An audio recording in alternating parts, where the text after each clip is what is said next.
सुरुवातीला म्हणजे मुलं जे असतात मराठी आणि इंग्लिशमध्ये फरक काय तेच आपल्याला जाणवत नसतं.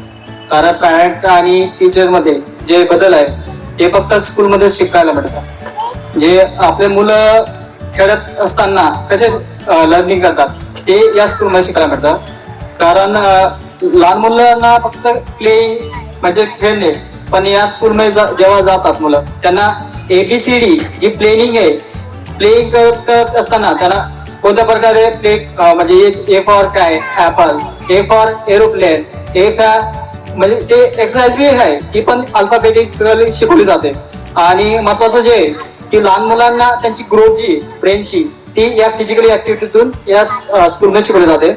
महत्वाचे जे मुलांचे जे म्हणजे फिजिकल ऍक्टिव्हिटी म्हणजे त्यांना डान्सिंग, त्यांची कल्चरल ऍक्टिव्हिटी जी आहे, इंडियन कल्चरल ऍक्टिव्हिटी असतात, फेस्टिवल असतात, ते या ज्या प्रोग्राम असतात म्हणजे अॅन्युअल डे असतात ते त्याच्यात पण त्यांना प्रोत्साहन केले जातात. लहान मुलांना ज्यांना म्हणजे फिजिकली स्पोर्ट मध्ये भाग घ्यायचा आहे ते मुलं ऑलिम्पिक मध्ये कसं भाग घेऊ शकतात, पण त्यांना फिजिकली सुरुवातीलाच स्ट्रिक्ट करून जातात.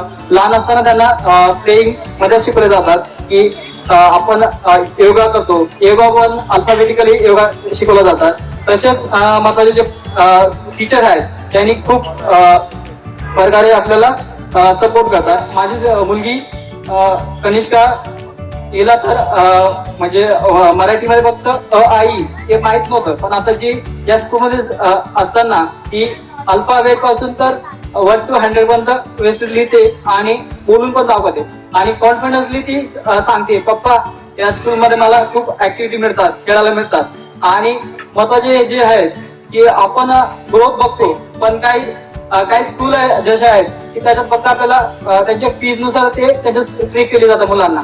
पण मी ही स्कूल पहिली बघितली तिच्यात आपल्याला जी ग्रोथ आहे ती इम्पॉर्टंट आहे दॅन अदर थिंग. आज जे अॅन्युअल डे झाला त्याला मुलांना जे परफॉर्मन्स बघून आपल्याला आनंद होतो की किती आपली मुलं पुढे जात आहेत. म्हणजे आपल्याला जे लहान मुलांना ऍक्टिव्हिटी केली जाते ती सुरुवातीपासून तर आता जे ग्रोथ होईल ती मला वाटतं की खूपच छान होईल की जे मोठे असताना